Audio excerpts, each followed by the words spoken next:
new year brings a renewed battle to the ranks of professional paintball. The first major tournament of the NXL season is here.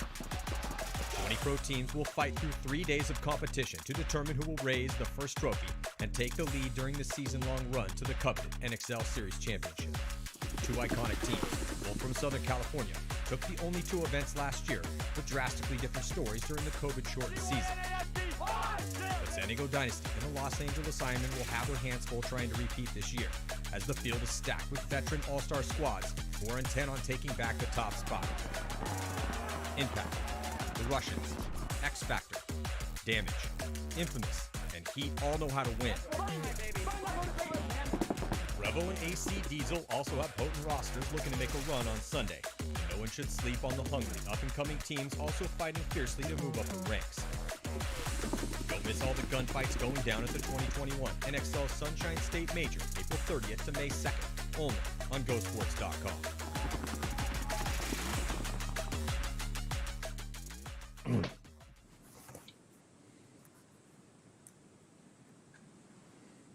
Welcome to Go Sports Live. I'm Matty Marshall. I got Mike Hinman in the seat today. And, man, I'm stoked on this conversation. I always love talking to Mike. He's a sage in this game, and his team is got a hell of a story going on here. Just to even start out the year. So we're going to talk about Aftermath. We had Thomas Kim on the show yesterday, but whole purpose of this show is I want to get Mike back on so we can kind of just chop it up and discuss, all these teams. Mike, obviously you always keep your ear to the ground and know what's going on. So, I really can't get a better guy on here to have this conversation with. And we've known each other for a long ass time. So I figured we could have like a very brash conversation about who you think is going to do well this season. Let's start out with your team though. You guys are starting down ranked 18th overall heading into this year. Not obviously where you want to be, not where you guys, I think, are going to be when the dust shakes out towards the end of the season. And maybe even after the first event. I talked to Thomas about this yesterday, but I figure before we get into some of these other top teams and then the mid-ranked teams, we're going to be discussing everybody kind of today in the next hour or so. But let's start with Aftermath. Again, you guys are starting off 18th, had a terrible run. Now you're coming back in, after that third place finish a little while ago. But you took back over, you rebuilding the team. Let's talk about Aftermath a little bit. Yeah, I think it'll be a different season this year than we've had the last 2 seasons on the team. It's a whole new team. There's nobody left from the last 2 seasons. So comparing last year to this year is like comparing college teams from 5 years apart that don't have the same starting rosters, They're numbers you can compare, but they're completely irrelevant to the here and now and what's happening here and now. So we'll see, right? I think every coach in the league has a reality check coming at some point or another, right? Some of the reality checks are going to be a player doesn't play as good as you hoped, and some of them it's going to be the whole team doesn't play as good as you hope. Hopefully that reality check for me isn't the whole team doesn't play as good as I expected, and it's just a guy here or a guy there that doesn't play up to the expectation, right? Like you pointed out, sitting in 18th spot, we don't really have anywhere to go but up, I would imagine. So, I guess we could hit 19th or 20th, and I'm aware of that, but yeah, we got a long ways to go. It's tough for us though, and it's self-inflicted, but it's a whole new team. There's more new guys on my roster than are on the other rosters of the other 4 teams in my bracket, right? It's a whole new team. It's a whole new situation, right? So for us, it's just going to be a reality check and getting, we got to go out to San Antonio 3-4 weeks ago and play against everybody at the big practice out there. And that was really good for us because, it wasn't just one good team you were playing. You played, was there 6 of us out there? But they had it set up out there. Yeah. Jeff and Alex at X Factor Park had a great setup. They had, the score going and the pits, and it felt like a miniature tournament, if you will, without all the flags and, pieces of flair. But it was a good grind for us, and we actually got to see some of the guys that had played well in practice didn't play as well in that situation, and other guys really stepped up and shined. So it was good for us to, get kind of a pre-warm up. I think the only other good thing you could do besides that would be one of the invitationals that they've done where you could actually get game speed, event speed test of your team and your moxie. Yeah, so God, I just feel there's so many different ways we could go with discussing this, and I don't I do want to get like a thorough aftermath discussion. We had a pretty good one with Thomas yesterday. And I'm glad. Well, let's start with that because I remember you and I had talked about Thomas a little bit when you were kind of assembling this group of guys that you've assembled. And, you're a guy that doesn't, you don't suffer fools and you're going to shoot it as straight as you possibly can at all times. And when you were talking about your roster, you're like, is this going to be the roster I win the world title with whenever that happens? Probably not. Teams, guys come and go. You build a roster as you can, who you can get at what time. But this is where I'm starting. And you were like, Matty, no matter what, I'm not taking last place, man. Aftermath has never sucked. We're not going to suck. We're going to be working our asses off. We're going to train as much or more than anybody. And I'm starting with these guys because I believe in these guys. I believe in this talent. But the axe is going to be sharp, and you got to perform. And I respect that because that's how we were raised. That's how we look at the game. And that's honestly, that's what it takes. If you don't have that mindset, then good luck, because it could be a long road for at that you. point. But, yeah, for sure. So, but you're that's just fooling kind yourself of, if you got guys out there that can't hack it, and we've got some guys that have been moved down to our semi-pro team now, and they just need more reps. I mean, that's a tough thing for a lot of young guys. They believe they're ready right here, right now to play pro paintball. But in all reality, they just need more reps, and it's a catch-22. Do you put a guy 11th or 12th on the roster, or do you move them like we have a semi-pro team? Do you get them down there where they can get more reps and actually get the experience they're going to need to get the reps to be able to learn and move up? It's like a third-string quarterback in the NFL. Short of injury, you really just don't get a lot of chances, and especially now, right? We have 4 matches in 4 events, so we have 16 guaranteed matches this season in the pro division. We as pro teams don't really have a lot of time to develop talent, So for us, we have a semi-pro team. I think we're one of the only teams in the league with a semi-pro team, so we can develop talent down there to hopefully someday move up to our team. But yeah, our guys have been working hard. I'm not disappointed with the work ethic. The one thing people out there I think a lot of players have a delusional at just being able to step into pro. And Matty, you and I both did it at one point in our careers when we moved into the pro division, and it was like, it's our time. I've put some hard work in to be here and where I'm at.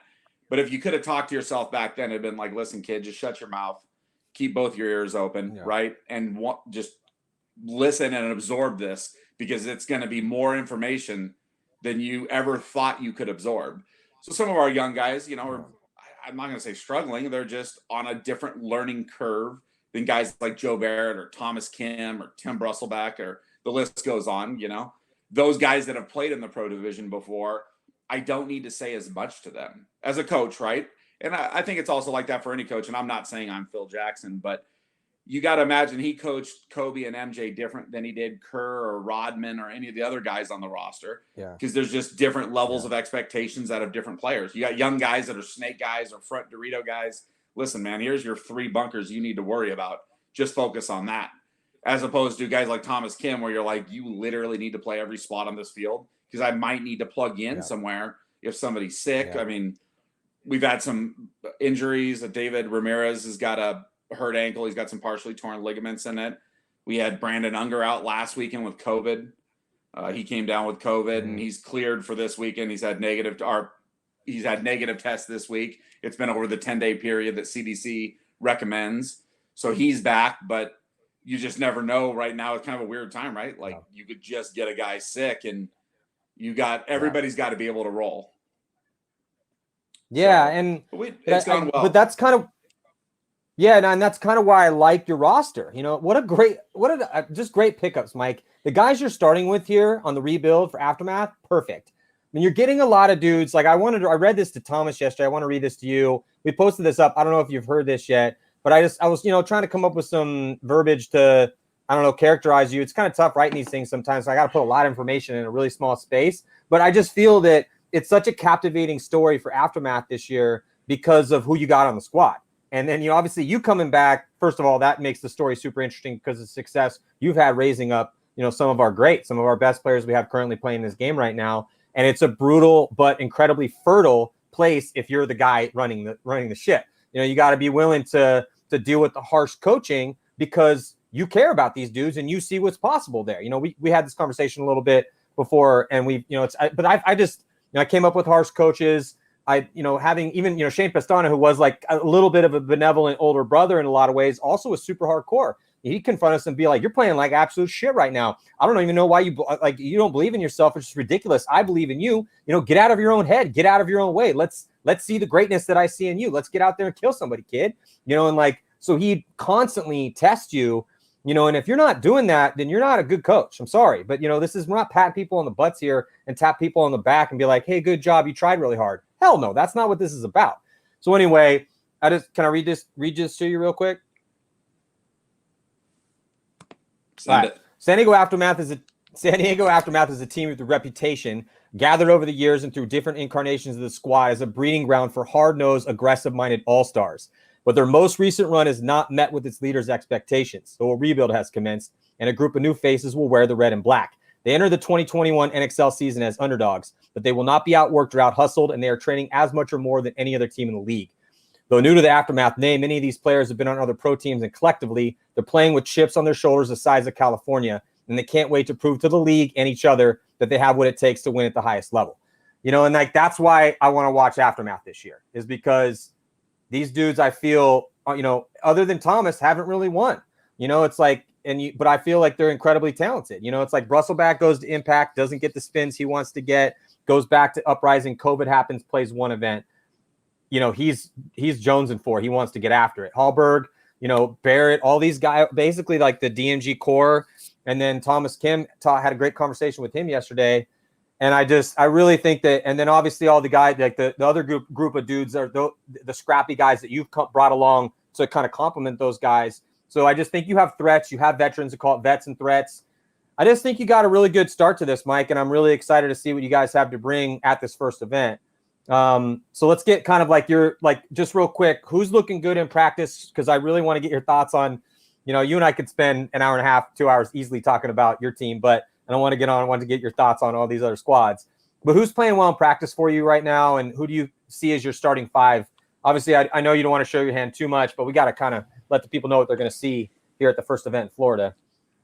Totally. I mean, I'm sure Thomas Kim is going to be out there, right? Like, he's played very well. I mean, he said he missed the first couple practices. He was getting things in order personally, and he was ready to come back. All the guys wanted him out there. He's played well. Joe's played well. I mean, the first half of our practices, I don't think the guy could lose a one-on-one. He's hit a bit of a dry spell here the last couple weekends. He's lost some, which definitely probably gets at him a little bit. But Joe's played really well and has been a great natural leader to get the guys together. I mean, Josh has played well. Last weekend he struggled a little bit. I mean, Houston Heat's a great team, right? They're a team literally on the other side of the coin from us because there's no new roster. It was the last roster move they had, Sergey, when he left. Besides that, those guys have been there for 3 or 4 years. And they picking up Todd, that's about it. We went back and forth.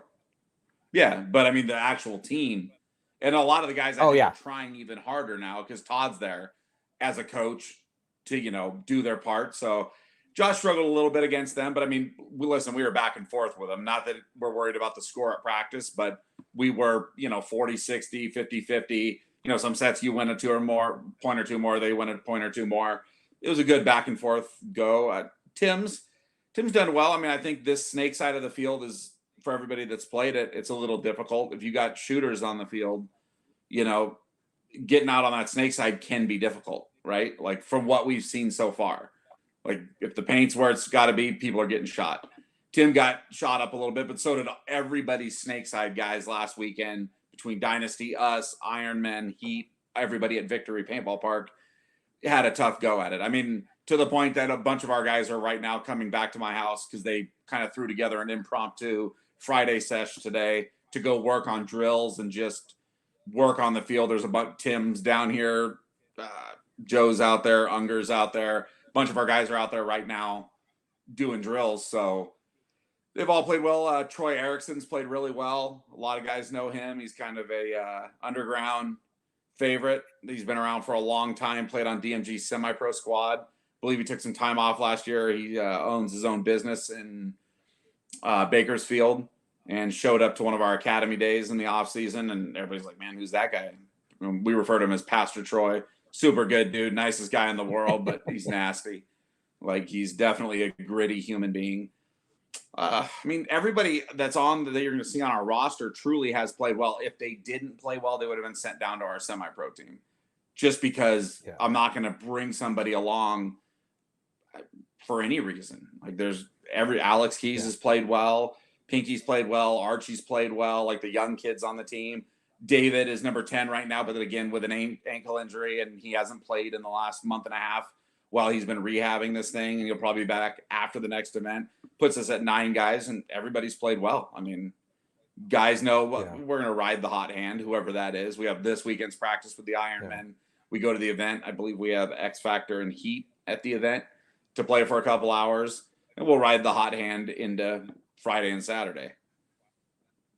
Yeah, that was going to be my question was, are you going to go starting 5? Are you going to rotate guys through? Seeing as how it's still kind of new, I figured you probably would be rotating, but you could make an argument for starting 5 depending on, the production. But if you're getting production out of everybody, you do kind of want to see everybody so you can ride that hot hand. So that would kind of I think what you're thinking. I've always favored sticking with 5, 6, 7 guys, right? I mean, every coach's dream is to have 10 guys that are just playing so good. You have line 1 and line 2 and maybe a line 3 hybrid like we did back on Dynasty. But no, I'm sure we'll run with 5 or 6, and then a guy or 2 will rotate here, or if somebody needs a breath. But then we also don't know what it's going to look like in Florida, right? We could show up to 88, 90 degrees in Florida, or it could be 70 and sunny, or it could be a complete raining cats and dogs mud fest, and guys are getting nicked and dinged up. You just don't know what you're going to have. I mean, we're prepared to go deep or go into the proverbial deep water, but hopefully, you have 3 minutes between points and guys are well rested, and you can just keep running your hot hands all the way through. Before we move on and start talking about these other teams, give me 2 dudes that have impressed you in practice. It could be whatever, just 2 dudes from your squad that you feel like, wow, all right, legit. I respect you. Came prepared this year. Well, I mean, nobody knows Josh dominating. Hallberg, right? Like, Josh Hallberg is a quiet dude, and when you talk to him, I mean, he almost seems too nice, right? Like, he's not. He's a gritty dude, and I think everybody on our roster, if you know anything about Aftermath and what I look for in people, it's gritty human beings. And he's a gritty dude, right? But, like, he's just a super nice guy. His first ball's up there with, like, Ryan, Greenspan, which we both know very well. Like, his first ball, you see him, he's about to take you 3-on-1 or something. He takes off across the field, and you're like, that's a death run. And, you look over, and he's 2 dudes shot in the center of the face, and you're like, wow, that's pretty good. You know what I mean? So I would say he's one of them. And, I mean, Thomas Kim has played very well. I would put him in there just because, again, we started practice without him, and then he came into it, and he's definitely pushed a lot of the guys. Like, there was already kind of a hierarchy set, the totem pole was set, and then Thomas came in, and he's a super smart guy, right? Like, I'm big about paintball IQ, right? Like, the highest paintball IQ I think there is Ryan Greenspan, hands down. Like, a lot of people don't take what he has to say well, but it's just because I'm sure, like, when Einstein talked, the dude was just so smart, he didn't have time to break A, B's, and C's down to you. Well, it's not what you're saying, it's how you say it a lot of times, and a lot of people use their knowledge as a sword instead of as like a, something they can wrap as a gift to give it to you, for you to unwrap. And, totally. And I love Ryan, and he's a very good friend of mine. We lived together for like 5 years. So I would fight in the street for Ryan, but he can be a bit of a dick, man, because he can use his knowledge as a sword. And so he can kind of come off a little brash occasionally. Because he also doesn't like to. I mean, he can be nice. He's softened up a lot. I think his daughter has softened him up, and he's a little bit older now. He's pushing 40, but he might actually be 40. But still, yeah, I know what you're saying. But absolutely, man. You want to talk about paintball IQ? Thomas like, is a super smart guy. Yeah. Thomas is really smart. And he's done well. Even the off the field training. I mean, the preparation, the layouts with every bounce shot that we think could be there to look at on Friday of weekend 1 layout. We're out there on Friday. Most teams are these days out there on Friday working on bounce shots and closing drills and island drills and all this stuff. And I mean, there's just, from a coaching standpoint, when your player's sending you that much intel and you're like, all right, well, and it's sending to the whole team, it makes your job even easier, right? Like, he's out there pushing guys to be better. So those are 2 guys, but it's even tough to answer that question because you could go with my younger guys, the guys that people don't know about. Archie's played well. I mean, he's a D2, D3 level player from up north. He's done his job. He's as in shape and as well prepared for it as a young player can be in that, right? He's a draft pick, if you will. Pinky, Robert Ruiz, has done very well. I mean, he's had great sections, great points. He's learned. There's been some ups, some downs, but he's done well. Alex Keys is a dude that, you know, he's been on Aftermath for a long time. He and I are partners at APX. But, I mean, he's really gone out there and we're like, man, you know, you're up a couple points in practice. We need to shut this set out. I need to get some kills. You can put Keys out there. Or you can run Keys up to the center of the field onto their side of the field just to get destroyed, and he's totally fine with it. Like, he's versatile. So there's nobody that hasn't impressed me, because if they hadn't impressed me, they just wouldn't be there. Yeah. But that's the type of politics, right? There's no politics. And like, we can be best buddies. Go ahead. I'm just saying that's one of the reasons I want to see you guys play. You know, like, that's why I want to see how it goes for you guys. I know how you run your crew. I know how it is over there. I've heard it and I've seen it. So yeah, that's why I'm a fan, bro. And I want to see you guys do well. And I know that if you guys don't do well, heads will roll, shit will change, and you guys will continue to push things forward, because that's how you run your ship. And I respect that. Let's move on a little bit. Let's talk about your bracket. Because I think this is interesting. Look, bro, this my job is to paint the stories and make it interesting, but this is a legit interesting bracket because of so you got Dynasty, Revo, Thunder, Level. You guys are the lowest ranked team in your division here in your bracket, but you know, lower than Level. The guys that you have on your squad and have a lot more experience than the dudes on Level. Just real quick before we kind of dive into the details, what are your general thoughts on your bracket? I mean, you could go 4-0 or you could go 0-4, and I think that's every team in the bracket, right? Like, there's sub-stories to every team in our bracket. Dynasty, short a couple guys, short a coach, new coach comes in, still more playing experience than most teams have. I mean, who else do we got in there? Revo, you know, Thunder. Would you rather catch Revo early in the season or later in the season? Probably earlier in the season, because they're another one of the teams that you have to point out lives in a region that is just really cold in the winter, and they struggle to get out and play paintball. Like, before we came on here, Matty, we're talking about it. What is it, 80 degrees, a bit overcast out here?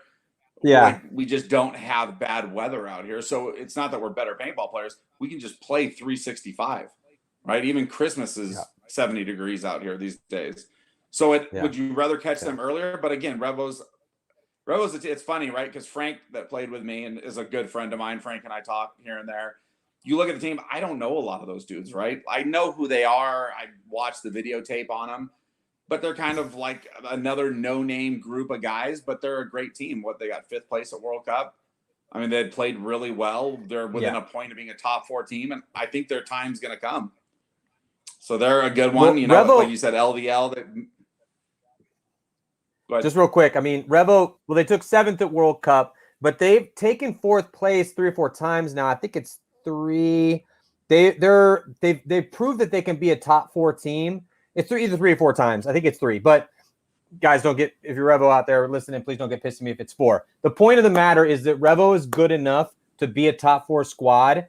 Revo is one of my dark horse picks this year.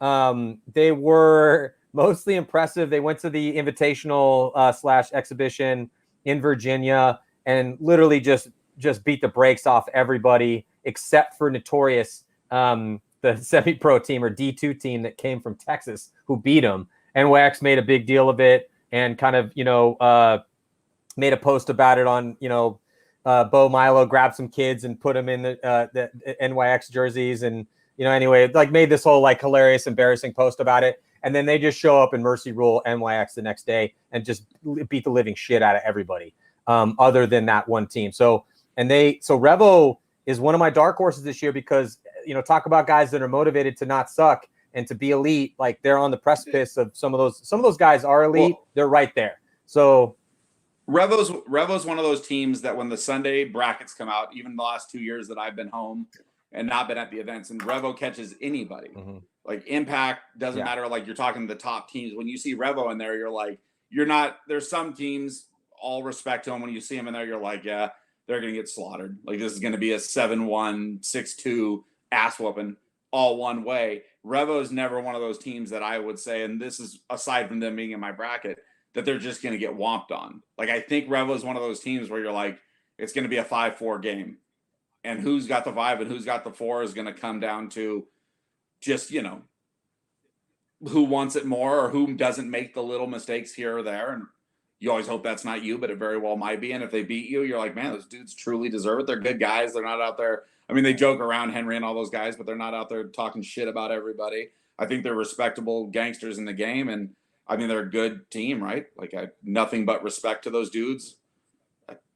Hats off, you know what I mean? Like, Frank plays with them now. He came out in the offseason. Frank and any of the old Aftermath alumni are always welcome to come to my house, 365, and come play paintball out here, right? So he came out and good dude, right? Like, the whole team's good peoples. So I think they're a tough team. You know, you go to LVL, they're a young team that's still learning and working their way up, but the scouting reports have them making some moves. They got some old CEP players, I heard, got rid of the fat, if you will, and they've got some new guys. So we'll see, right? I mean, something to be said about hungry teams. And then Thunder, we sponsor at APX. We sponsor Thunder, and they come down. Corey and I are good friends. They came down for practice. What was it? Us, them, and Ironman a month and a half ago. You know, they're still getting their feet underneath them. Corey seems at times, it seems like they definitely practice to practice, not to be practice champs. So I know last weekend they said they had a tough weekend at practice, but I mean, how do you feel about that? If you're a team in their bracket, do you enjoy them having a tough weekend, or do you be like, man, a tough weekend means they learned a lot? It means they went home Monday through Friday and digested getting their asses beat by a semi-pro team a little bit, not all weekend, but they had some tough ones. And now do they come back even tougher against, I think it's Uprising and Cartel, another, you know, Pacific Northwest legend team that is going to be another tough weekend for those dudes. So, I mean, any of those teams could beat you. I mean, Thunder consistently has upset people. And even when they didn't beat them last year, they had teams on the rope where Impact or whoever is, they're up a couple points and you're like, man, they could really pull this one out, you know? And maybe they lose it in the end, but they're a team that can do well. Corey's guys know their job. And I mean, they're all tough teams. So, you know, for me as a coach, you can never go, and I don't care who you're playing. I could be playing the Aftermath from last season that wasn't statistically a good team. Like, I'm still going to go in there with the same monotone baseline mental presence of this is what we have to do. Got to get that kill. Got to be up on some bodies, get up on some points, and then continue to play good paintball. So it's a fight, right? Look, yeah, of course. It's always going to be a fight. And the way I look at your bracket, you have Dynasty that potentially has, at first it looked like they weren't going to make any changes at all. They were going to kind of, you know, go with what Houston Heat did. You know, you were talking about how Houston Heat has had, and I totally agree because it's just facts, but, you know, they've had the most stable roster in pro paintball because they've won the World Cups. Not this last year. It was a rough year for Houston Heat. We'll get to Heat in a bit because I want to go bracket by bracket, but reason why I'm bringing up Houston Heat is because Revo Mercy ruled them in World Cup and beat them in Vegas. They beat, so Revo beat Houston Heat twice last year. And so and then I look at Dynasty and, dude, legend Rusty Glaze, I got to get Rusty on the show just to do, due diligence to his career. But my God, I always loved Rusty from back when he was the FNG on Avalanche, and I literally had that as his jersey, and super fun guy to hang out with. Super awesome, mind in the game. Play with him on excessive. Like, Rusty Glaze is a legend.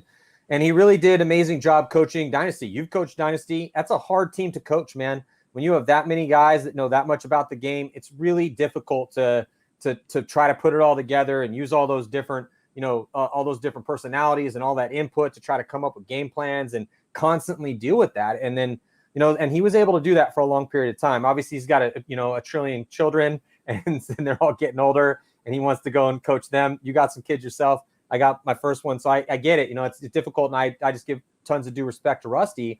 But it's going to be an adjustment phase for them, whatever it is, however they're rule by committee again or bring somebody else in. And Skinny Kevin's coming in. Okay, so Skinny Kevin's coming in. All right. Well, Skinny Kevin's he's also coached that team before. So, he's very familiar with those guys, played on the team. He came up and was a legend himself. So it's how long is it going to take for them to is it going to be plug and play right away? Probably not. Even though Skinny Kevin's really smart and knows those guys, it's going to take some time. Scott Kemp retired. Dalton may not be there. There's a lot of going kind of up in the air right now for that squad, so it's like we don't really know, Dynasty from World Cup to Dynasty we're going to see at the first event. It's not the same, so that's an opportunity for Revo. That's an opportunity for you, Thunder, Level. And Level is scrappy, dude. Those guys like to play fast. So expect those dudes to push the aggressive button against, teams, especially maybe on this layout. We'll see. But, they, especially with some new pickups that they're going to announce soon. And then, Thunder, Corey is just constantly rebuilding. And it's just, I kind of feel bad for Corey because he always finds a way to put talent out there and keep his team competitive. But that's a team that's gone 2-2 a lot and sometimes makes Sunday and sometimes doesn't. So I think Thunder can be competitive again this year. I just don't know if it's going to be right out the gate. So to me, when I look at you, and I'm not just saying this because you're on the show, I told Thomas the same thing yesterday. When I look at this bracket, it would not surprise me at all if you guys emerge out of this bracket looking really good, man. Just because of who you have on the team and how hard you guys are working. I think we hope to. Yeah. So, and then where you go from there, who knows? You just want to limit your mistakes, and that will be our big issue, right? For any young team coming in, can you limit the mistakes that are made? There's going to be penalties. Yeah. There's going to be oh shit moments. There's going to be drop two body moments, but can you pull it back? And have you prepared for these situations as much as you can? And I believe we have, but maybe the reality check's in the mail, and we're going to find out next week that we're not as prepared as we think we are. But yeah, we feel good in our bracket, right? But then again, there's 20 pro teams here, and we're one of them. And man, you always worry about the teams. You know what to expect from Dynasty, from Revo. The other teams, the next two tiers of teams are the ones you have to be worried about. Because a lot of times they've got nothing to lose, and pride's a funny thing. Yeah, absolutely. So it's a fascinating division, man. Again, Dynasty with some changes going on. I love the pickup of Skinny Kevin. I probably should get Skinny Kevin on the show, talk to him about everything, but maybe we should wait till after we got to wait till after the first event. But yeah, and then I think Revo could have a really good year if they don't get in front of themselves or in their own way too much, because I watching them play, talking to Henry Sense and seeing kind of how, again, those guys have a gigantic chip on their shoulder. Frank played lights out at that event. Henry Sense played lights out at that event. Dan Zaleski was knocking the rust off. Omara could play for any team in the league. I mean, that's a team. They had a new pickup. That's a team that's coming together, dude. I really think Revo could be a dark horse this year. Let's move on to this next bracket, the bracket of death. Impact, X Factor, Heat, Energy Elite, and Uprising. And the fact that you have Uprising as the bottom tier team there, with as well as they can do sometimes. I mean, when you look at Uprising and their last four placings have been 4th, 15th, 6th, and 19th. So it's just like the tale of two teams there. You have no idea what Uprising is going to do. Incredibly fun team to watch, because literally every time the Uprising steps out on the field, I'm like, well, they could beat Impact and they could beat anybody, or they could get ass whomped by the bottom ranked team in the league. It's just, you have no idea what Uprising is going to be doing. So the fact that you have all those, and then Energy Elite's been training hard, man. They got a lot of aggressive athletic dudes on that team. They're stacked with, as far as deep, they're deep with lots of guys that want to prove themselves, like all these up and coming teams are. And then you have Impact, X Factor, and Houston Heat. I mean, we're going to dive into it, but what are your thoughts on that bracket? I mean, it would be very difficult for me to see the top 3 teams not coming out of it, right? 10 teams come out. Totally. 4 brackets. So your top 2 in each go out, and then 2 wild cards. I mean, unless those other 2 teams, and I have respect for the Energy camp, and the Uprising dudes have always been good dudes to me. I know most of those guys. I know both those teams are going to come, and they're looking up a big mountain right now with those 3 teams in the bracket with them. They're going to come out swinging, as you do, right? Talent, good teams make you play to a different level. Bad teams can make you play down a level. Those guys are going to be ready for it. But from what I've seen, I haven't seen Impact. They don't come down to victory and play. Dave and I don't talk much anymore, I'm sure, with the DMG pickups. But like I've seen Heat 2 weekends. I've seen X Factor at their house. I know Mouse, Brandon Cornell, and Spigot have been out here doing drills. My son's been out doing drills with them at Victory. They all seem very hungry, right? So I'd really be surprised to see Impact have a hiccup. I mean, are they still getting it together? J-Rab was at practice last weekend and played really well. I mean, pick 5 names out of that hat, right? Nasty. Yeah, for sure. Todd, yeah. Heat's going to be ready. They played well against us. They were there Friday, Saturday, Sunday. They were out there this week. They've flown to Texas to play X Factor, I believe. I mean, I think they're going to be ready. And then X Factor played well. I mean, Colts. No, I don't think Colt's going to be at the event. So from what we've heard, he hasn't. But Cody, Meter, like some of those. Cody Bayless is back. I believe he was back at the end of last year. He played really well for them when we were out there at that 6-team mashup. Him and Meter definitely were the two. I mean, don't get me wrong, Rainey, Archie, all those guys played good.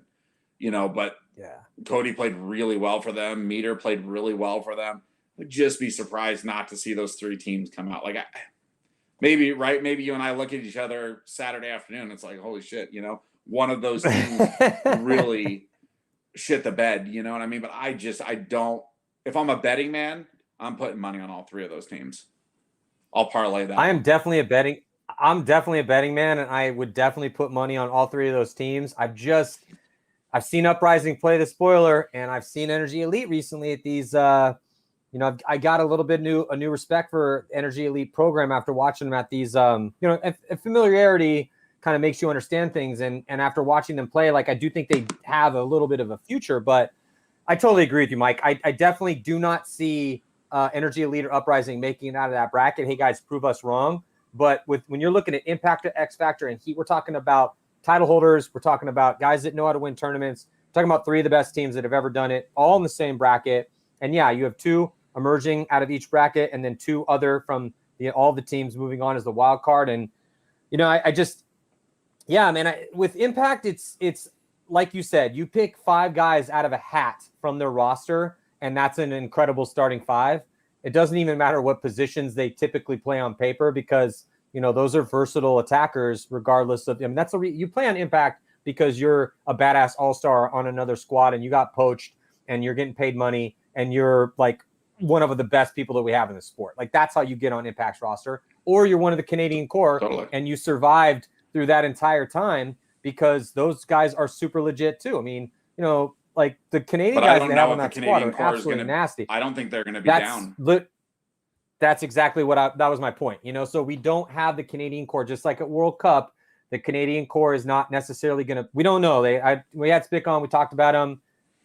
I don't know. It doesn't look like they're going to be there to start out the season. But even without them, it's important everybody understands why, right? To win the tournament. People need to understand why. Yeah. It's because Canada's COVID rules right now are if you come to the States and you go home, you have to quarantine for 14 days. There's a story floating around. I haven't talked to Bart, and my sources shall stay unnamed. Bart, as a businessman, flew to the States, went back to Canada, was told he needed to quarantine for 14.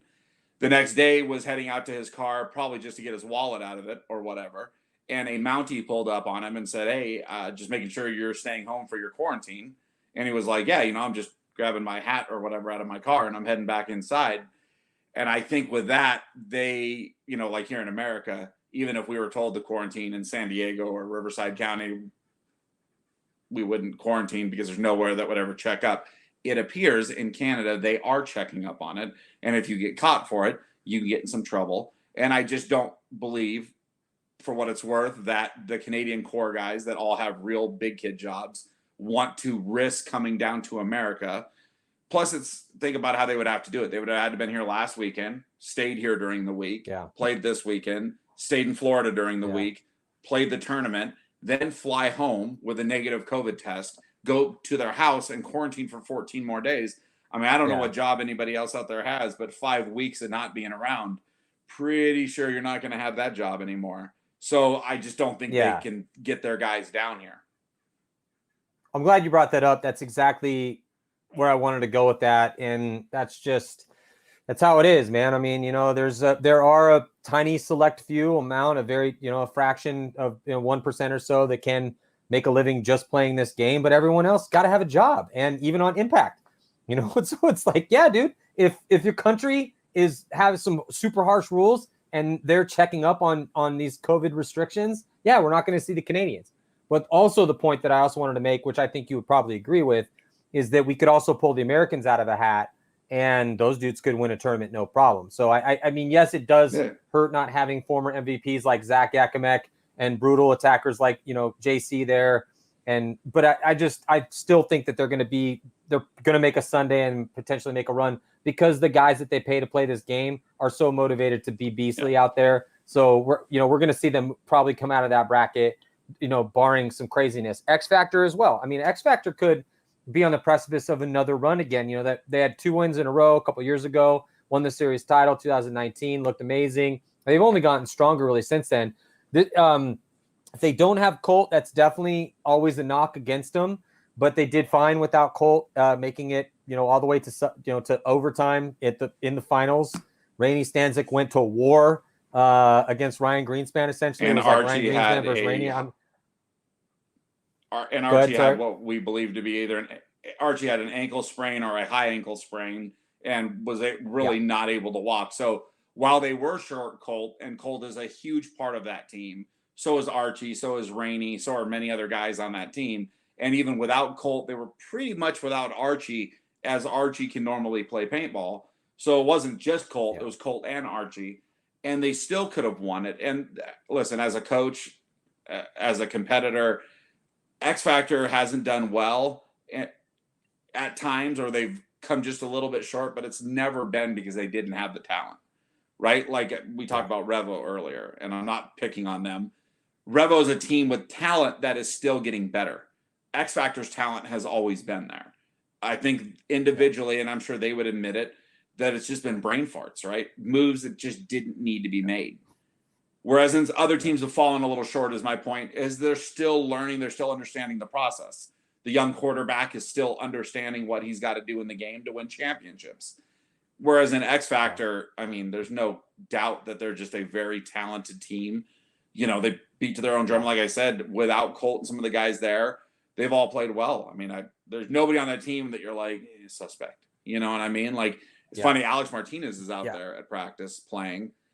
And Al's a great dude, right? And he made a wrong move, didn't read his zone or something like that. And Archie was giving him an earful. And I'm kind of like, I want to be careful, man, I'll grab your ass up. You know what I mean? Like, but I mean, they're competitive. And it wasn't that they don't love Alex. It was just they're super competitive, right? And they hold each other to a standard.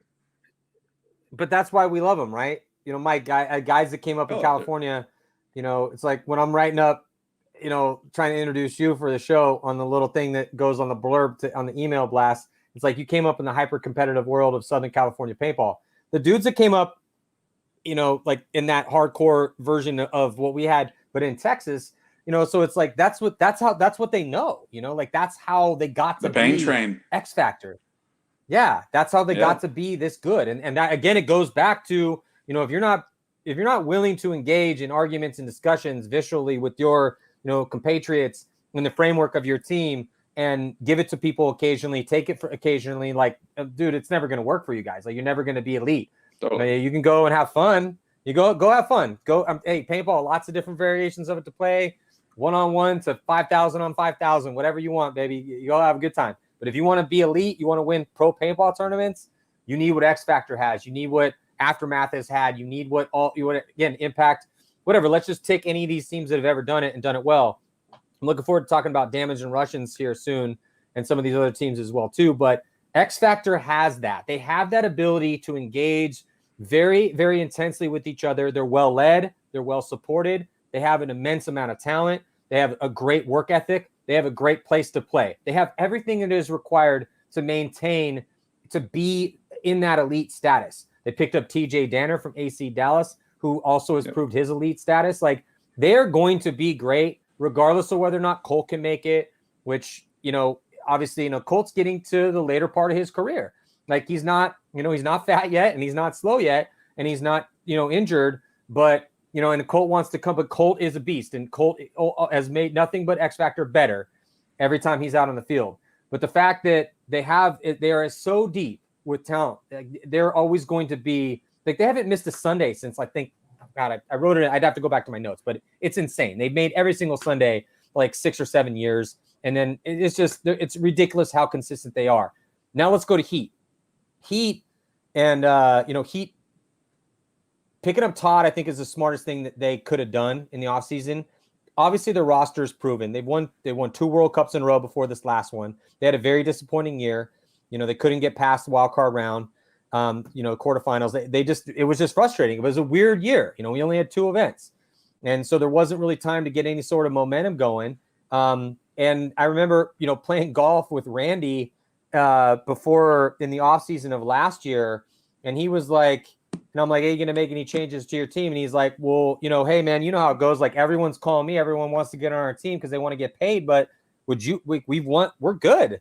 Would you pick anybody up? Like, I mean, so we're having kind of that conversation. It's like, well, it's pretty easy if you've won 2 World Cups to maintain your roster because you're winning the biggest tournament of the year 2 years in a row.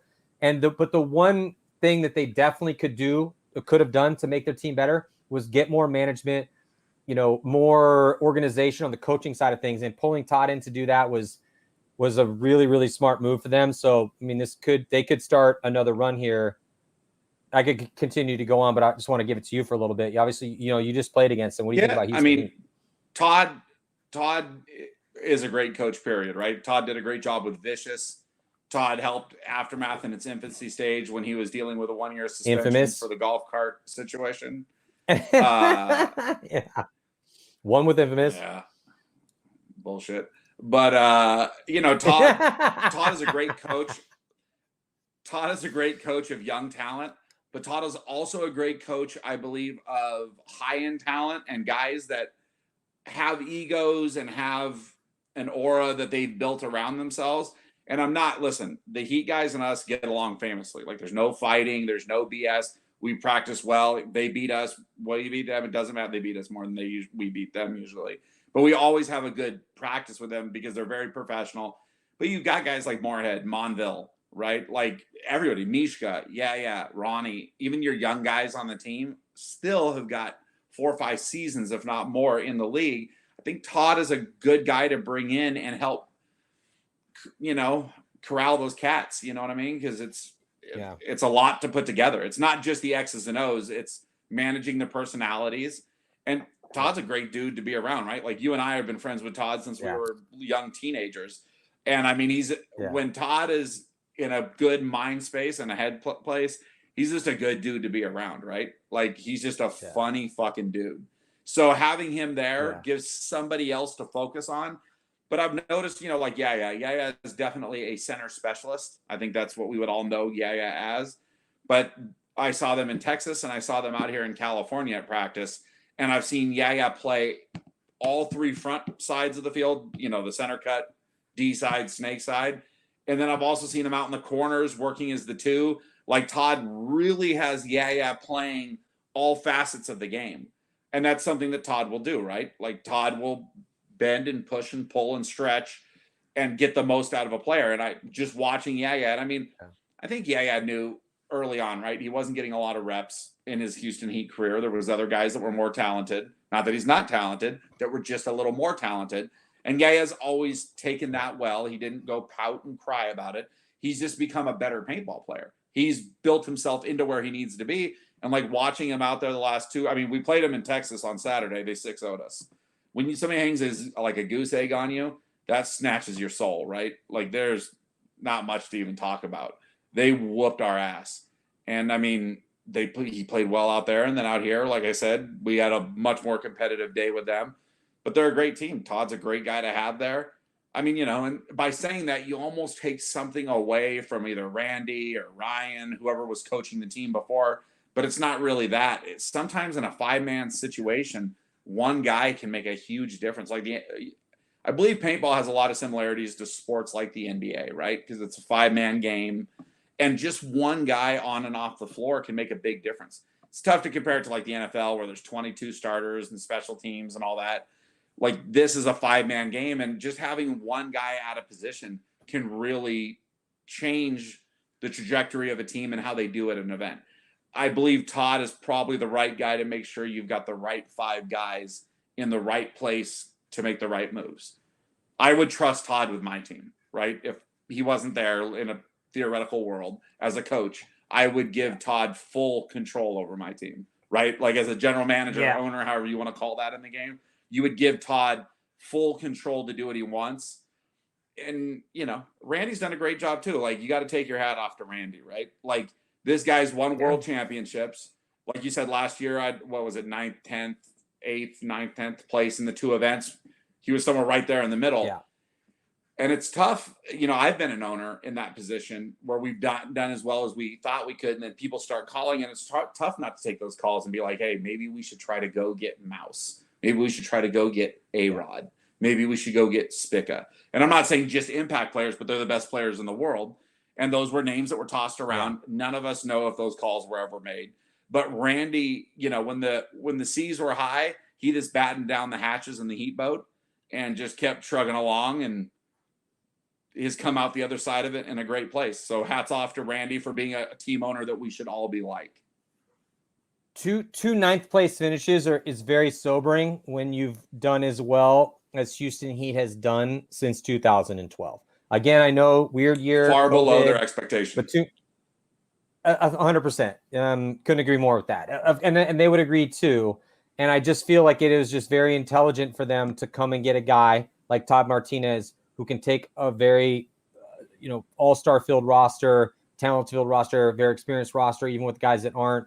It's Houston Heat, man. Like, we don't really get more upper echelon than that, and you're not going to get more upper echelon than Todd Martinez. We got to move on, though. We're going to be here for 5 hours. Let's move on to well, I guess before we got it, just real quick, though, I think, Uprising could play a spoiler in that bracket just because they have the same starting 5 they've had for like 4 years. And I've been told by Ormrod that they have been training. They're real hungry. They're pissed in this World Cup. Like, they're going to come out for blood this year. So, I just think that could be I just wanted to put that out there because they are literally the last ranked team because they didn't make World Cup. So, again, each one of these brackets has its own story, but just had to throw that little barb in for Uprising. They could, because they could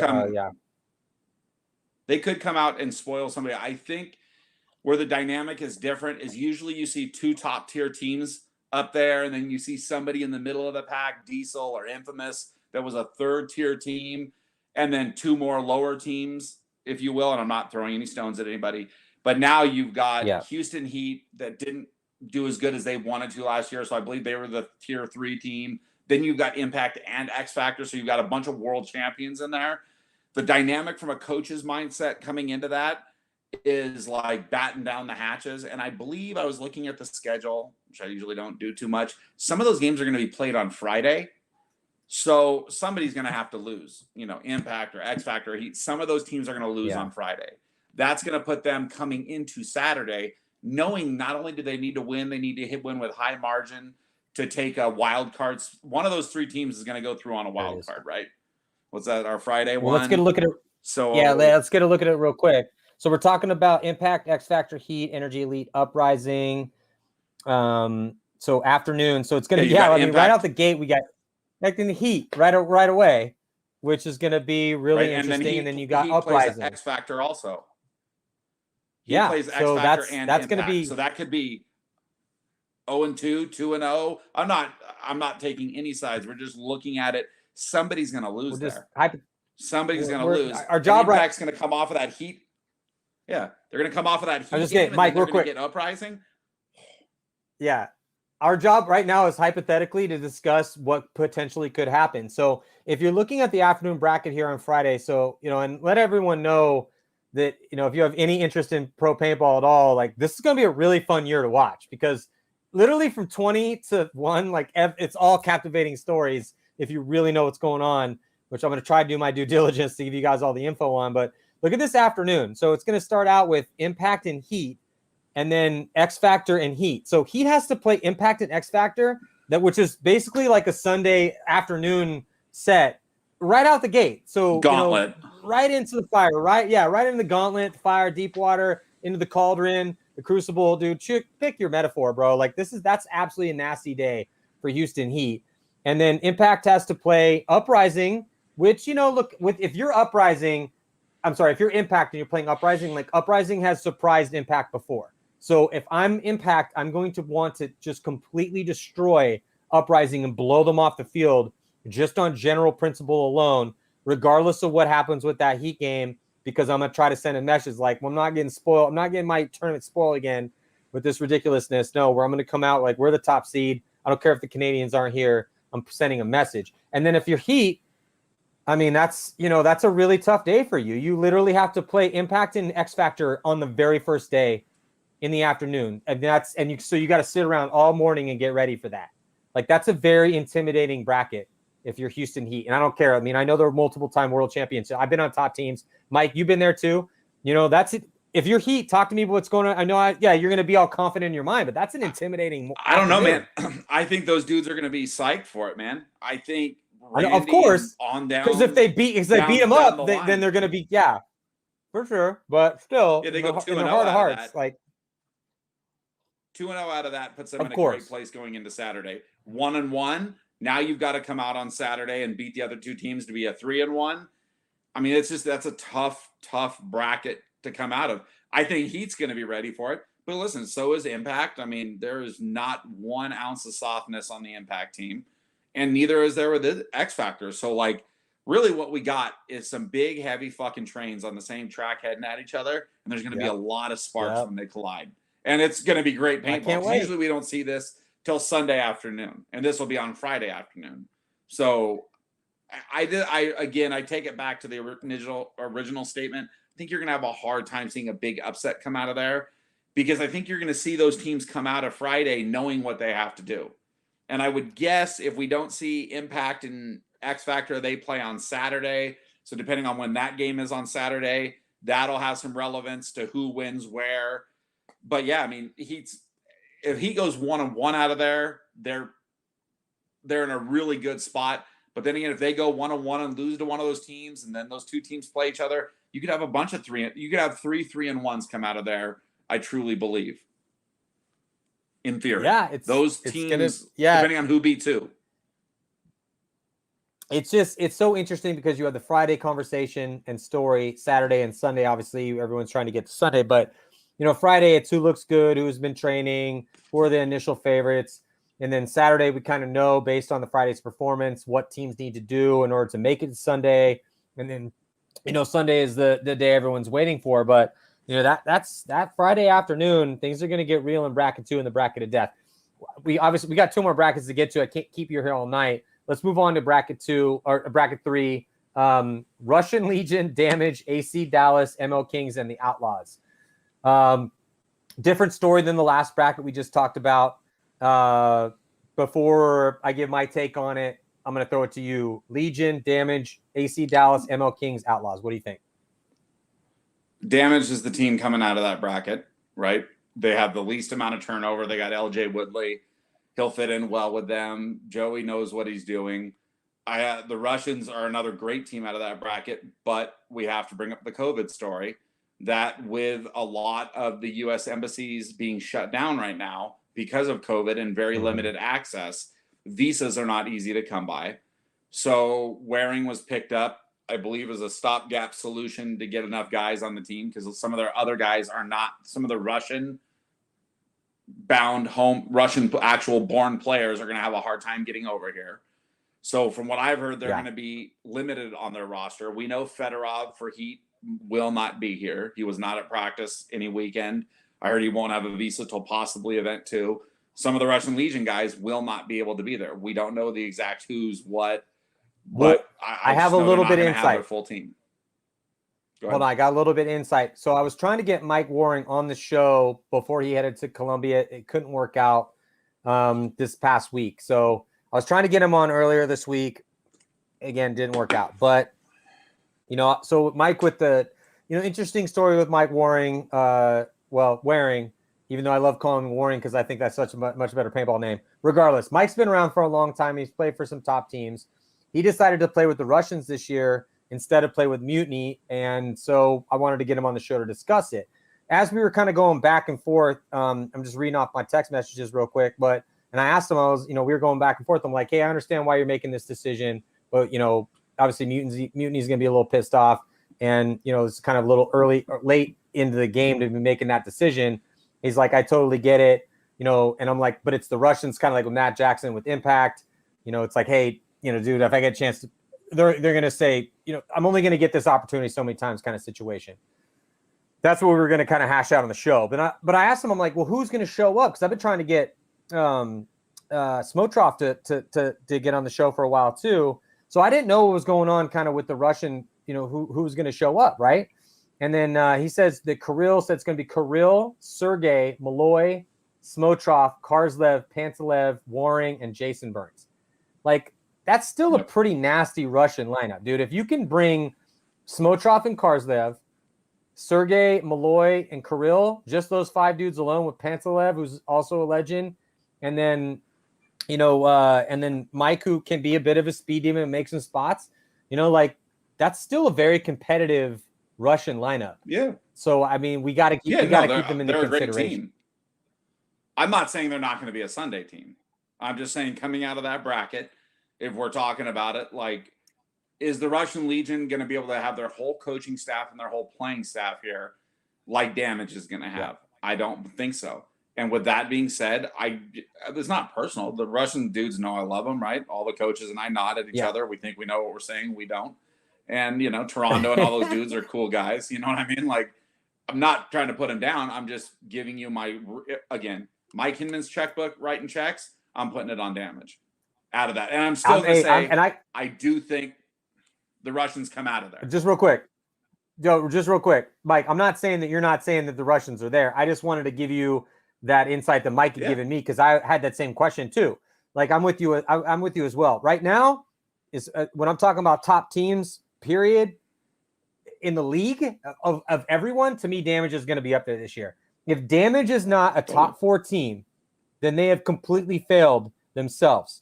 Because when I went and watched them by the end of the year, by the end of the year, again, I don't know if it's going to happen right away, but when you look at what Damage is bringing to the table and how reinvigorated those guys are, and we talk about chips on shoulders. Those dudes have a gigantic chip on their shoulder. They're working out. They give a shit again. They care. Like, they want to get in fights. I mean, these are dudes who they're reared up and ready to go again. I mean, and we don't know how long some of those dudes have. I mean, it's like, those guys have been playing this game at an elite level for a long period of time. So when you talk to them, it's like they still want to keep doing this, but how long can they keep doing it? So they know that there is a certain stop measure at the end of this trial, and they don't know if that's it's not necessarily right in front of them, but it's there. They can see it, and so it's, to me, Damage. I really think Damage has all of the elements required to be a team that could win tournaments this year, that could be a series championship this year. So I totally agree with you that Damage is the number 1 team in that bracket. But the Russians able to bring over, we always talk about, teams, but it's, as you well know, as a coach, who are we fielding? Who are your threats? When I play you, who am I worried about? So if the Russians have Smotroff and they have Karslev, that's snake side and D side I got to worry about. We know how good Sergey and we know how good Kirill can be. And they got Malloy, probably one of the greatest paintball players ever to play the game. So that starting 5 alone, like you said, depending on the conditions, that immediately makes them a contender to win this thing. And but who knows if they can keep it going for the year and who they can continue to bring over. And so I don't know. I just wanted to throw that at you. But yeah, I agree with you. I think we're on the same page, though. Like, to me, it's Russians and Damage. I think you see Damage come out of there. And I think some of those younger teams, you've got what you said, AC coming out of there. Who else do you have with them in that bracket? AC, ML Dallas. Kings and Outlaws. ML Kings and Outlaws.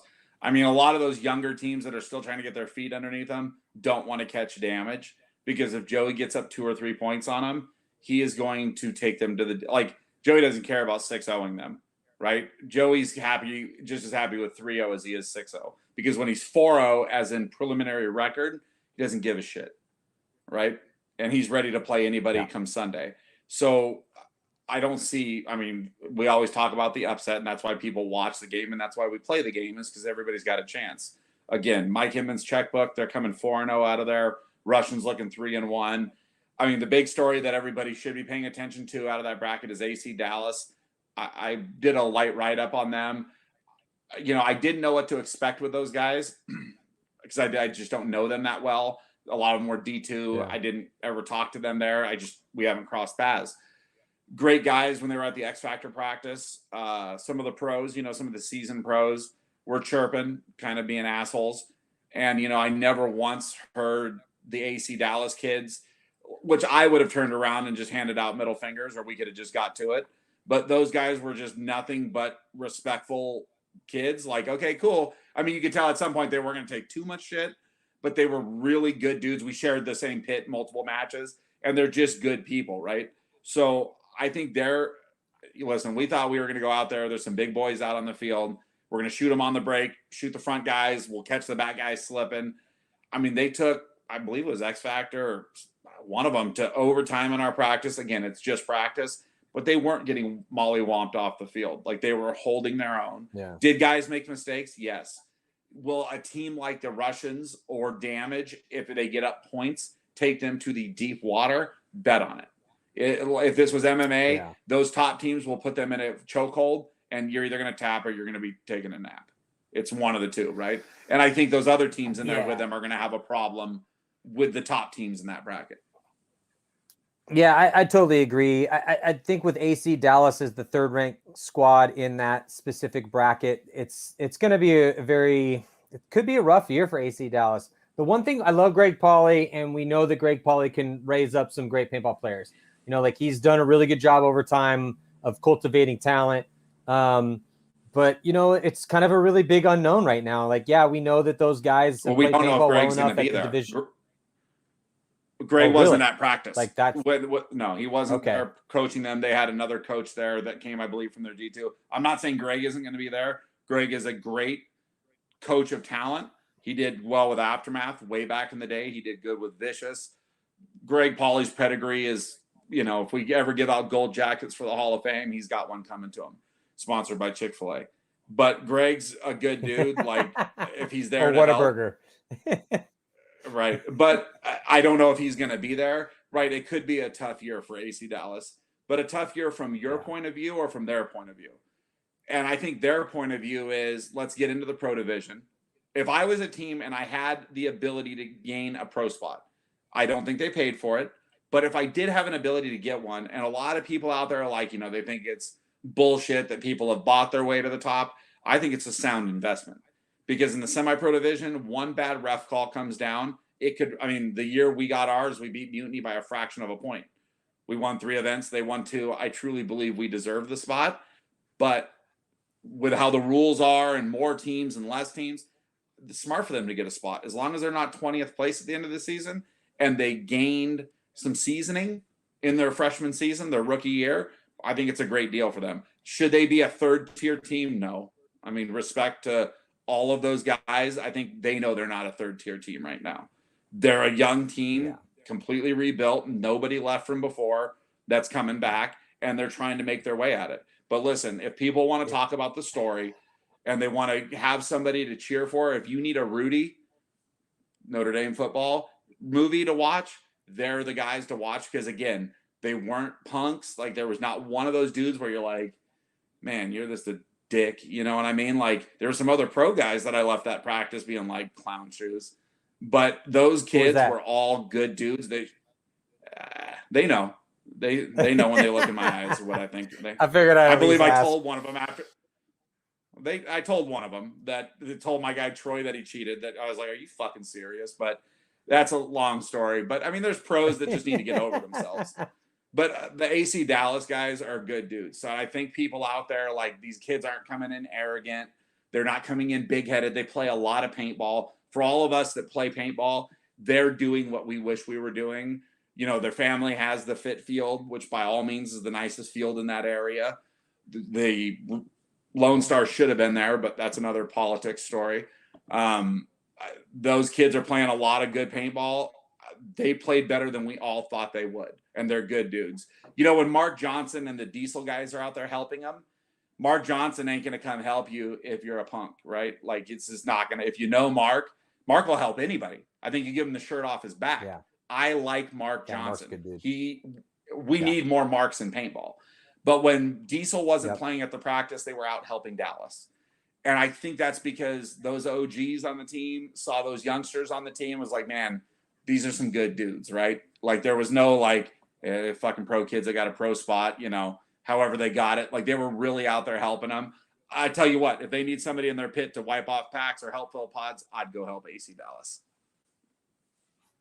Yeah, I just wanted to get your thoughts on that. I knew you were out there with those guys. And to me, when we talk about captivating stories, the fact that AC Dallas has been as competitive as they were, making to the finals, multiple times, still never able to get a win, all the entire starting lineup completely dismantling and, going off into the, four corners of the paintball earth to all these different teams. But with it, yeah, it is definitely that type of story that would invigorate your spirit for an underdog, for sure. Are they the third ranked team in there, on paper? Absolutely not, And so, but to me, that's what I'm just wondering. If Paulie's not going to be there, I hope his health concerns have come back up, because I know that's been an issue for him. I like Greg Paulie a lot. I respect him immensely. And I just really, I love what he's done with his teams. And I just hope he can be there to help guide another version of AC Dallas, up the ranks again. It's just going to be, it's incredibly hard out here, man. It's really hard at this level. Let's just talk about hard. When you have the ML Kings and the Outlaws in that same division, the Outlaws have brought on a ton of new guys. Jeremy Solom's trying to figure out, who it's going to be to move on, to get to a starting five. And it's been kind of fun to go to see the evolution of that group at these past couple invitationals, exhibitions, and with the ML Kings. But I'll tell you what, dude, who nobody should sleep on right now is the ML Kings. They had a huge tryout down in Florida. They have some really aggressive guys. That dude Betancourt, that Louis Betancourt that plays on their snake side, is legit. I think Connor is the other guy over there too. Navarro behind him. I thought Kyle Berry's looked outstanding. Greg Montalvo. Like, it would not surprise me if the ML Kings don't make a Sunday out of the four, they will have let themselves down. Like, I really think, depending on how things shake out, and I think that in this specific moment, it's going to be tough with Damage and the Russians as the other two teams with the Russians are bringing. But the ML Kings it would not surprise me if the ML Kings could upset and then somehow find a way to make it into the top 10 to make it on. And then depending on what bracket it is, I don't know if it's going to be here at this first event, but from what I've seen from the ML Kings, the past two events that I've got to watch them, like, I'm a big fan of their new re-invived roster. And then the Outlaws still have some work to do, but they definitely seem to have the heart required to be in the grind. You always talk about that. We've had this discussion before about how crucial it is to be constantly willing, to be there at practice, doing what it takes, to get your grind on, to have that eventual moment where you can be great. And so, I just, before we move on to this last bracket, I think the ML Kings have a legit chance at some point in time to make some Sundays with their new roster. Do you know anything about the new rosters of the ML Kings or the Outlaws? That's my last question before we move on to this. Yeah, I know some of the, I know some. Well, Michael Unger, if we're talking about Outlaws, came from the Aftermath team. I think he's a good dude. Mm-hmm. He's a grinder. I mean, you're talking about there is no more Aftershock. So now you have Jeremy, friends of all of ours, and a good friend of mine, let me just say that, that's got a bunch of Midwest, respectfully said, dirtballs, guys that don't believe in washing their gear and take their pants out of their gear bag, and they would literally stand up on their own because they're so covered with mud and paint, that are just grimy dudes that are down to go standing up like this. And like seriously. Just like that. Just like that. But I mean, he's not wrong. You're not going to, if you don't have a thick skin, you're not going to make it in Jeremy's camp. He will break you. Not intentionally. You just got to have a thick skin, much like mine. Do I think those guys have every chance of winning games? 100%. I think you got to look at how they line up against the top teams in that. And we're talking about Damage and Russians. Those teams, and we both know, have an uncanny ability to completely slow the game down, right? Like, they're not pro teams that want to just collide. The ML Kings, the Outlaws, AC Dallas can beat those teams because now you're throwing punches, right? But if you don't, like Floyd Mayweather does not throw punches. He counter punches. Damage and those guys will counter punch all day long, and they're going to catch you slipping. You're going to look over that bunker one too many times, and Jason's going to Cyclops you. That's going to happen. Yeah. Kirill, Malloy, whoever it is, they're not going to risk bodies. And when they have 5 alive, you're in trouble. The ML Kings, I mean, Charlie runs a good team, right? Charlie's a great guy. The team, I know some of the guys on the team. I watched the videotape from the invitationals. They're out there playing a ton, right? They're aggressive. I mean, they're a better ML Kings team than they've had last year and the year before. So could they do better? Yes. I mean, the real question is going to be, out of those 3 teams underneath the Russians in damage, who out of those 3 teams can beat the other 2 teams? Because if they can, they have a good chance of catching a wild card, right? And maybe they score some points, or their damage and Russian games are a couple point games that they lose by, and they're close enough to make it into a top 10. And that's going to be the question. But again, don't sleep on Dallas out of those 3, because I really think those guys will be ready. I mean, they're going to have Infamous, Diesel, their other team out of their camp.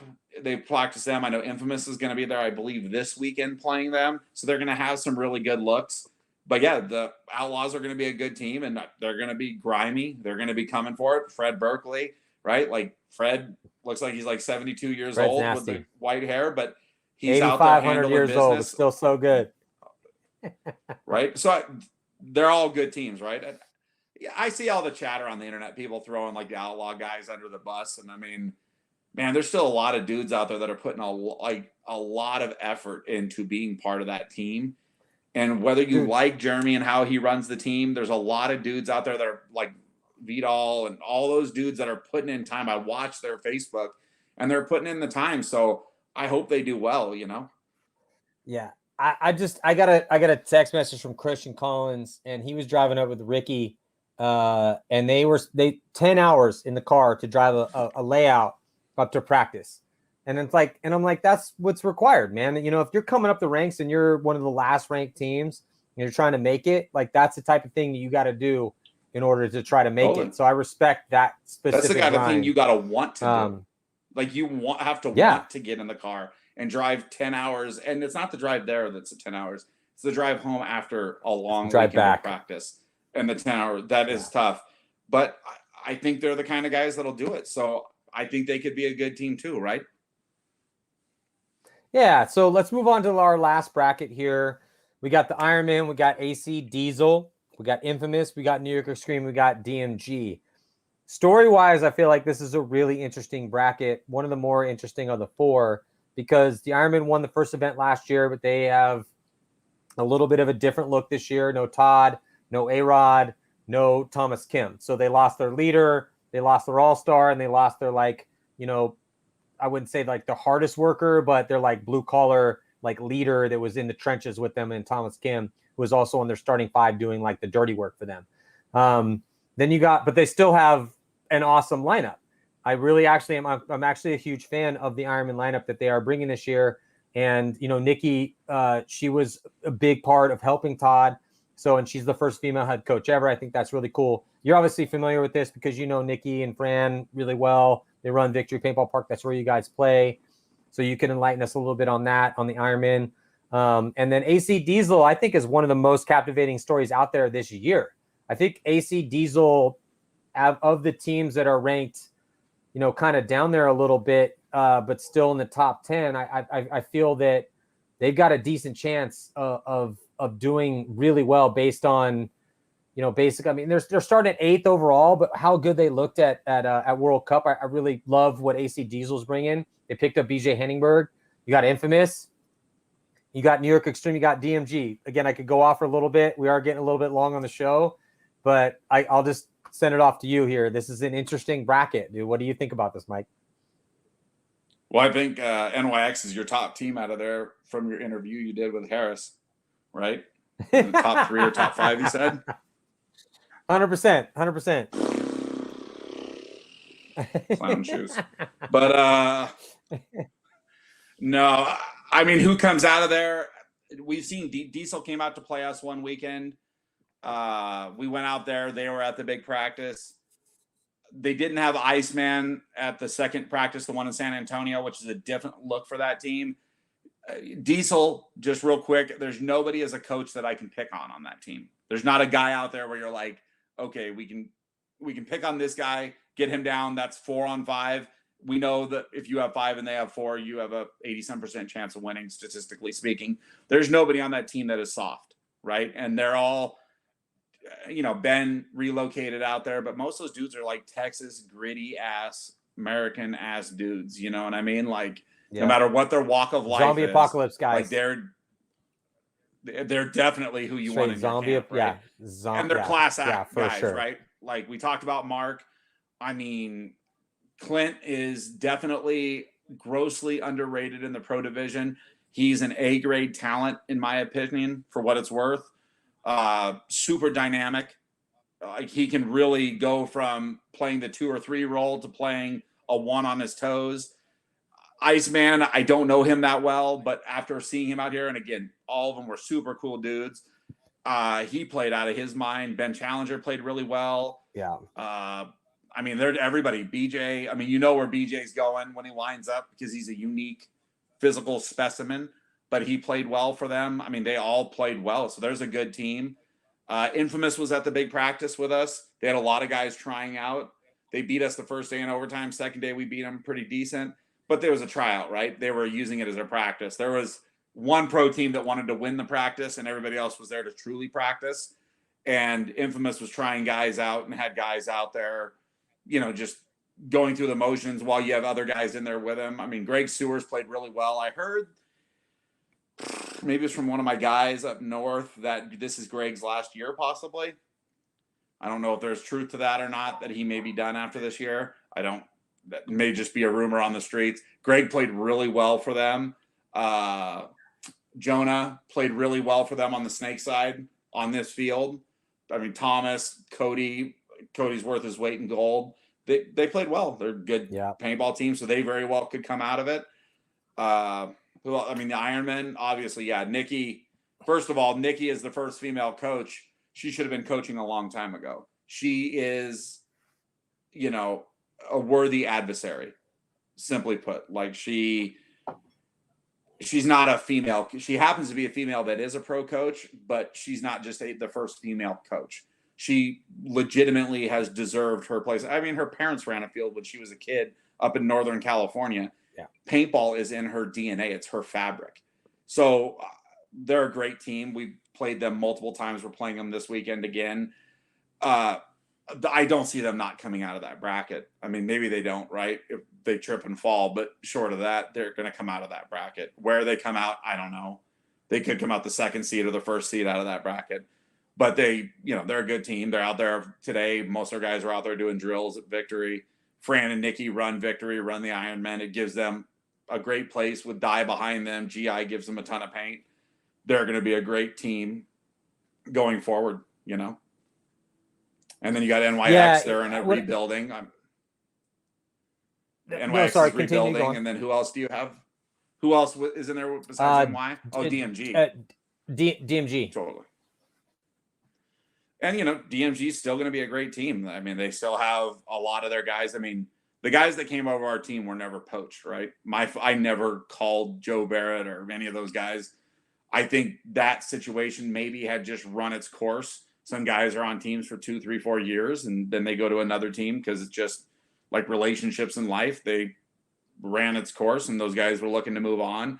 But they still have, Dave's a good player. They, Garber, the Boyan brothers. Like they still have Shane, right? Like Shane's 40-some years old and looking like he's 20-something out there running around. Great player. Got that vampire blood. So I think they'll be in a good spot. I mean, they have a new team and they have some new bodies. So, they could lose some matches that later in the season they wouldn't lose if they just had more cohesion together.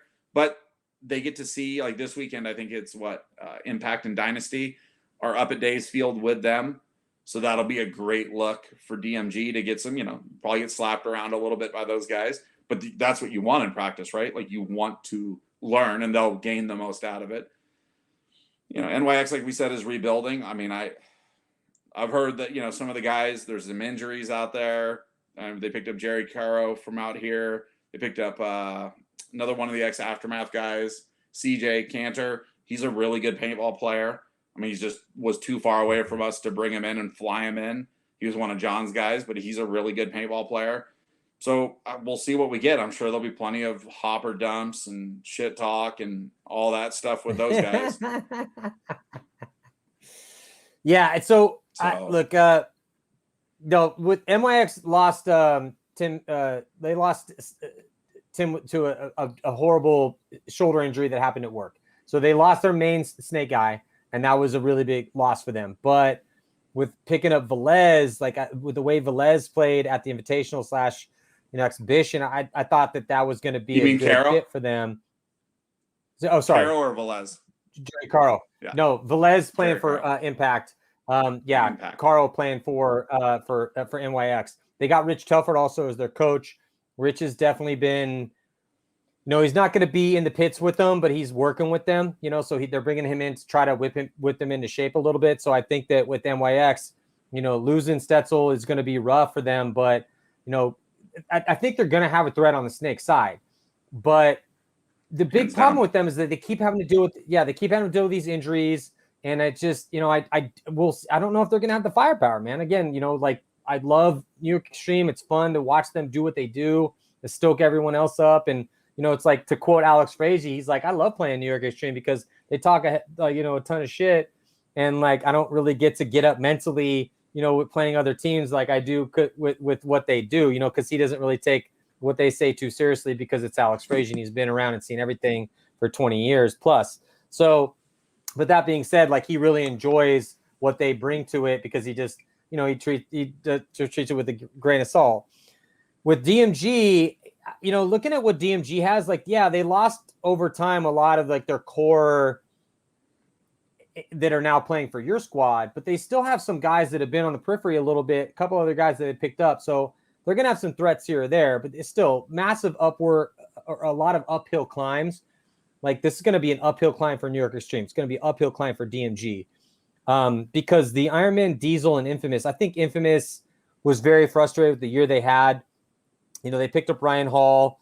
Jamrose is really good as a rookie. I mean, they still have, if it is Sewers' last year, Greg's had an insane career. Thomas is still doing after 20 years. Like, I totally agree with you that Minkowski is worth his weight in gold. Callie's back. I mean, that's a team that's pretty stacked. It would not surprise me at all if Infamous, does really well this year. I mean, they're incredibly motivated. And when we're talking about like rankings, this is why when we start having conversations about,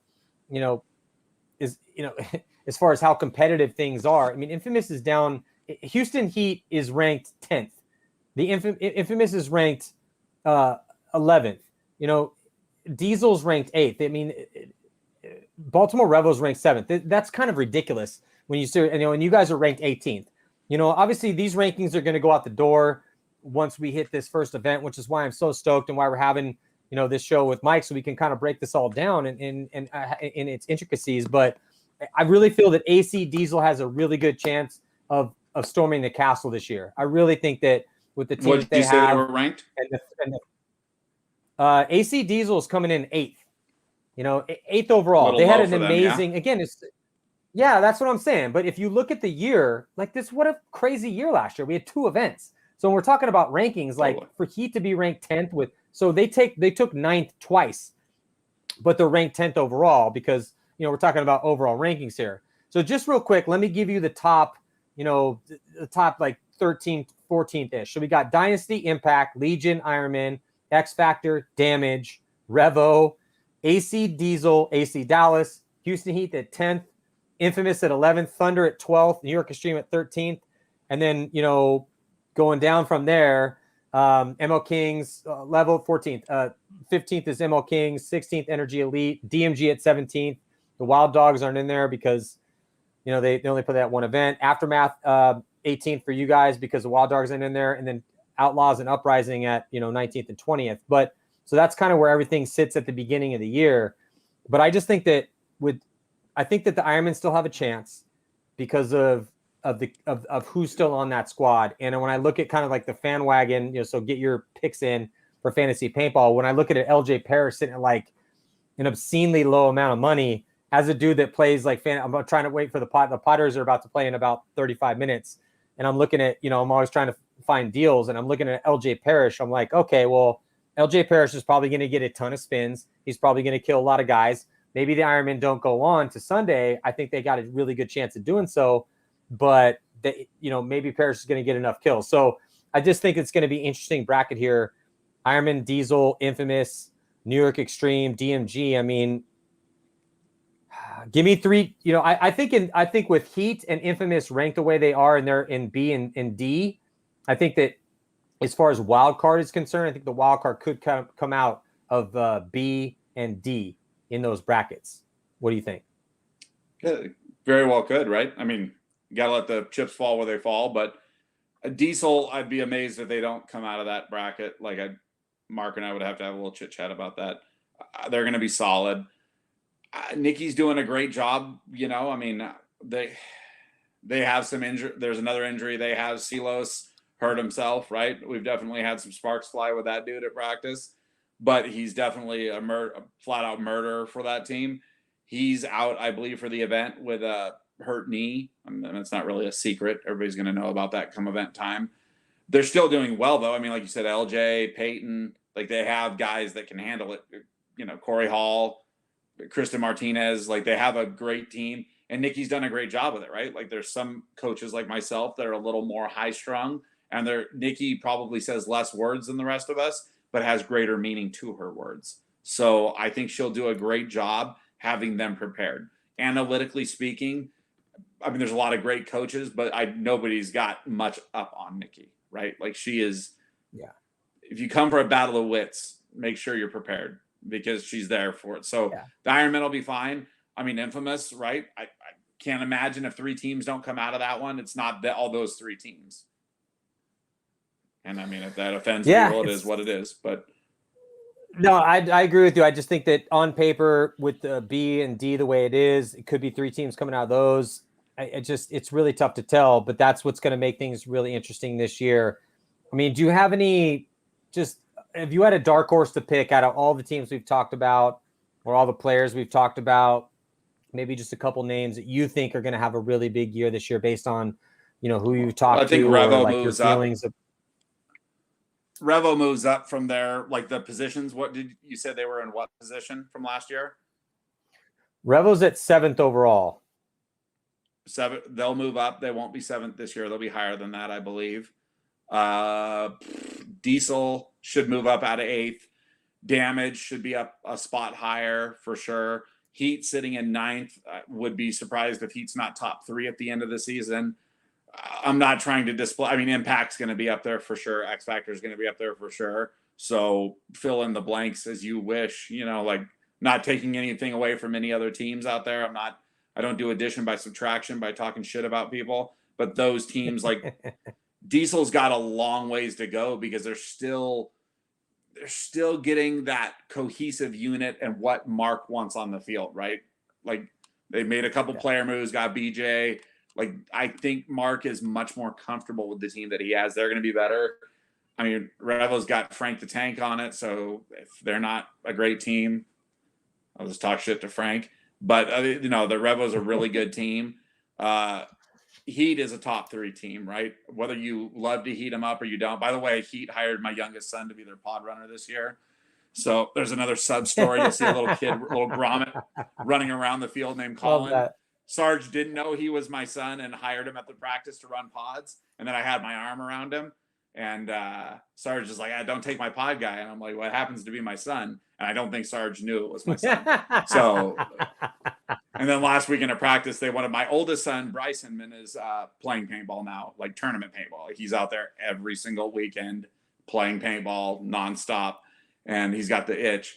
And they wanted to put him in a Heat jersey and have him come talk to me, but he knew better than that. So, so no, it should be a good one. But I think those teams will move up. There'll be some teams that are up there now that, I mean, like you said, you keep saying it's a weird year, 2 events. It's a very small sample size to have. It's not like 4 or 5 events, right? If teams were top 6 or 7 after 5 events, that's a pretty big body of work, right? That's 20 prelim matches.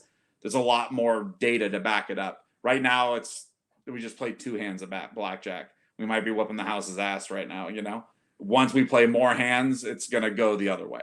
And I think that's what we're going to see with some of these teams. I think it's going to be a great year. I think that some of the young teams are going to come out.